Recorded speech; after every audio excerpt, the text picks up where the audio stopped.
Hello friends, कैसे हैं आप लोग। आशा करता हूं कि आप अच्छे होंगे और आपकी पढ़ाई अच्छे ढंग से चल रही होंगे। आज हम प्रश्नावली 3.2 की बात करने वाले थे, लेकिन इसको सॉल्व करने से पहले कुछ फॉर्मूलों को याद करना बहुत ज़रूरी है। इसलिए आज हम सिर्फ इनमें कुछ फॉर्मूले हैं जिसके बारे में बात करेंगे। तो चलिए हम देरी नहीं करते हुए कुछ फार्मूलों को देख लेते हैं कि हमारे कौन कौन से फार्मूले इस प्रश्नावली के लिए ज़रूरी है। फार्मूला नंबर 1, इसमें पढ़ना है कि यदि A1 बटा A2 is equal to B1 बटा B2, यानी A1 बाई A2 क्या है, बराबर दिया गया है लेकिन बराबर नहीं हो, क्या बराबर नहीं हो B1 बाई B2 के, तो क्या होगा, तो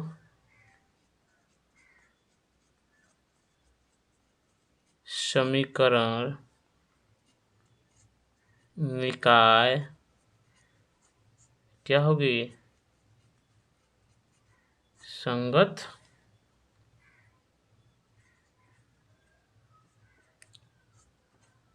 ठीक। उसके बाद क्या होगा, इसका एक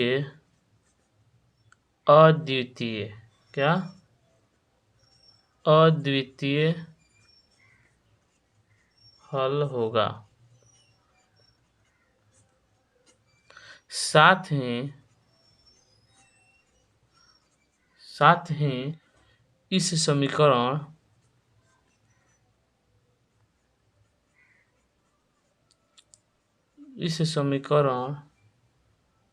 युग्म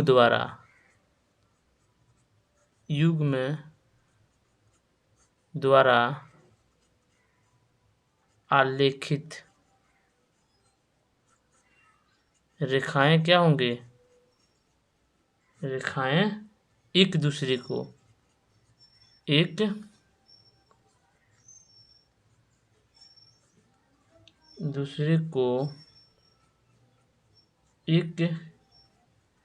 ही बिंदु पर क्या करेगी, प्रतिच्छेद करेगी, यानी काटेगी,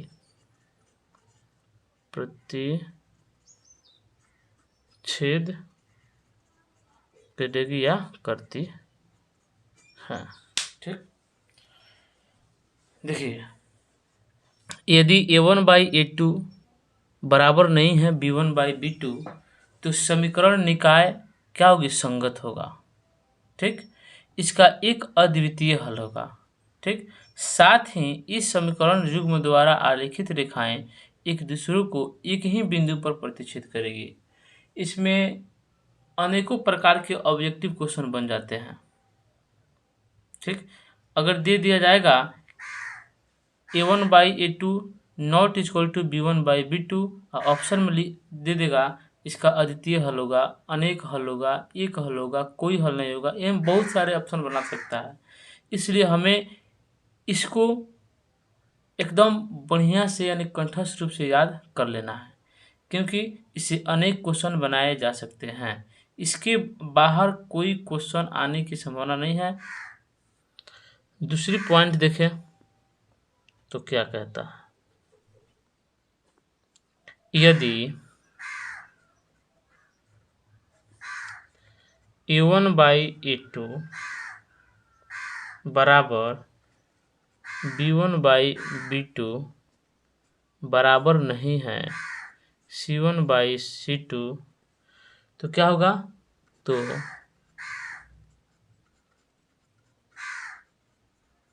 समीकरण निकाय क्या होगी, असंगत होगा। क्या होगा, यहाँ पर संगत था, यहाँ पर क्या हो जाएगा, असंगत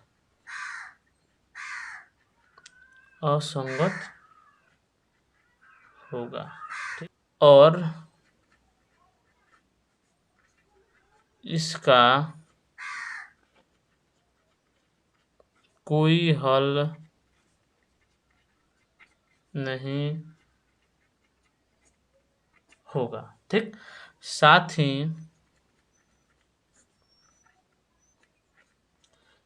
ही इस समीकरण युग्म द्वारा आलेखित रेखाएं क्या होगी, एक दूसरे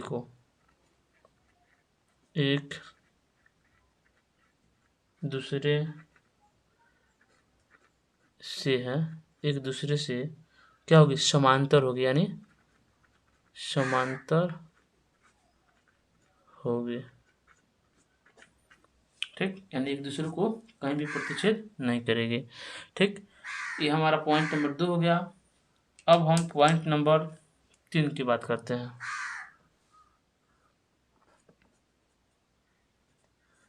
क्या होगा, यदि A1/A2 बराबर है, B1/B2 बराबर है, C1/C2, इन तीनों में क्या है, बराबर है, तो समीकरण निकाय क्या होगा, संगत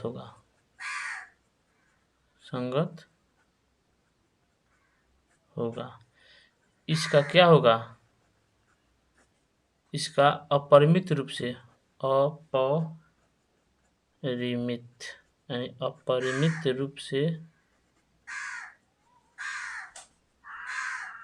अनेक हल होगा, अनेक हल होंगे।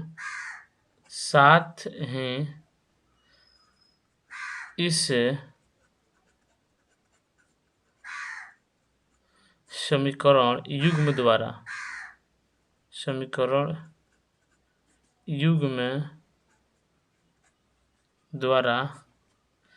क्या होगा, आलेखित रेखाएं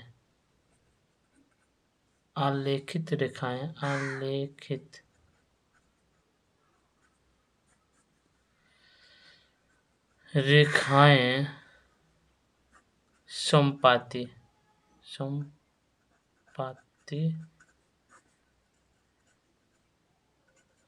होंगे या होती है। ठीक, यदि A1/A2 बराबर नहीं है B1/B2 तो समीकरण निकाय क्या होगा, संगत होगा। ठीक, यहाँ पे फर्स्ट बार में क्या है, A1/A2 और B1/B2 बराबर नहीं है, इसमें क्या होगा, संगत होगा। फिर यहाँ थर्ड नंबर में देखिए, यहाँ पे तीनों बराबर है, तब समीकरण क्या है, संगत है। यहाँ देखिए, यहाँ पे फर्स्ट वाला बराबर है, सेकंड वाला बराबर नहीं है, तो क्या है, निकाय असंगत है। ठीक, तो हमें क्या याद रखना है कि केवल इस समीकरण को याद रखना है कि केवल इसमें क्या होगा, असंगत होगा, समीकरण जो होगा वो क्या होगा, असंगत होगा। और देखिए, इसका एक अद्वितीय हल होगा। एक अद्वितीय का मतलब क्या होगा, इसका एक हल होगा। ठीक, और साथ ही इस समीकरण युग्म द्वारा आलेखित रेखा एक दूसरे को एक ही बिंदु पर प्रतिच्छेद करेगी। इन्हें कहने का मतलब क्या है, अगर कोई बिंदु हुआ, इस पर ये भी रेखाएं प्रतिच्छेद करेगी और ये भी रेखाएं प्रतिच्छेद करेगी, यानी एक ही बिंदु पर क्या करेगी, जो समीकरण प्राप्त होगा वो एक ही रेखाएं प्रतिच्छेद करेगी और वही हमारा क्या हो जाएगा, मान होगा। ठीक, अब 2 नंबर देखिए, यदि A1/A2 बराबर है, B1/B2 बराबर नहीं है, C1/C2 तो समीकरण क्या होगा, निकाय असंगत होगा और इसका कोई हल नहीं होगा। क्या होगा, इसका कोई हल नहीं होगा। याद रखना है, जहाँ असंगत होगा यानी फर्स्ट वाला तो बराबर है लेकिन सेकंड वाला बराबर नहीं होगा, तो हमें क्या करना है, निकाय क्या हो जाएगा, असंगत होगा। जहाँ निकाय असंगत होगा वहाँ कोई हल नहीं होगा। ठीक, और साथ ही इस समीकरण युग्म द्वारा आलेखित रेखा एक दूसरे के समानांतर होगी, कभी मिलाप नहीं होगा इन दोनों का। यानी समानांतर मतलब क्या होगा, ऐसे, यानी कभी एक दूसरे को काटेगी नहीं, समान दूरी बना रहेगा, इनमें कभी मिलाप ही नहीं होगा। जब कोई हल नहीं है, असंगत है, इस कहने का क्या मतलब है, कभी मिलाप नहीं होगा। तो मिलाप नहीं होगा इसका मतलब क्या है, ये दोनों समानांतर होंगी, कभी नहीं मिलेंगी, कभी नहीं मिलेंगी।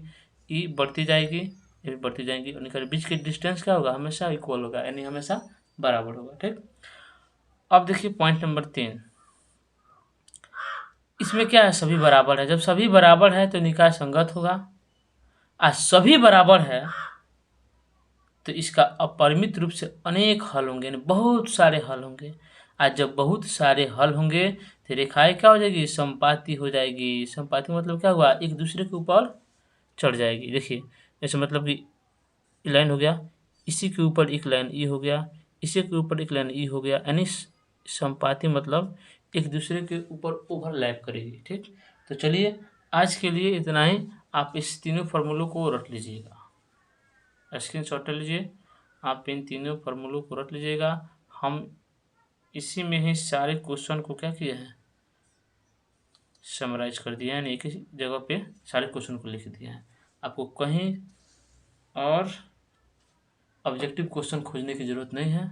हम आने वाले समय में जब आपका एग्ज़ाम आएगा, हम 2 माह पहले से ही हर चीज़ का ऑब्जेक्टिव क्वेश्चन कराने लगेंगे। तो इससे आपको कोई चिंता की कोई बात नहीं है, आप आराम से पढ़ते चलिए, अभी टाइम है। आप सबसे पहले सब्जेक्टिव पे ध्यान दीजिए। हम लोग 2 महीना 3 महीना जब बचेगा, हम ऑब्जेक्टिव पे ध्यान देंगे और इम्पोर्टेंट क्वेश्चन, यानी इम्पोर्टेंट जितने सब्जेक्टिव क्वेश्चन बनेंगे उस पर ध्यान देंगे। ठीक, तो चलिए आज के लिए इतना ही।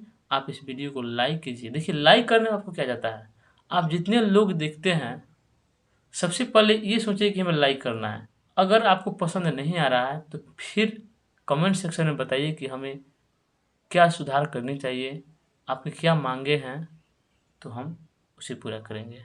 लेकिन आप ना लाइक कीजिएगा ना और ना कमेंट कीजिएगा, तो हमें क्या मालूम चलेगा कि हमारा वीडियो पसंद आ रहा है कि नहीं आ रहा है। ठीक, हाँ, और एक आपसे रिक्वेस्ट है कि आप इस वीडियो को उस बच्चे तक पहुंचाइए जिनके पास पढ़ने के लिए पैसे नहीं हैं और वो चाहते हैं कि हाँ ऐसी कोई सुविधा मिल जाती कि हम पढ़ पाते हैं, तो उनके पास ये वीडियो को पहुंचाइए ताकि वो भी पढ़ ले और अपने मकाम को हासिल करें।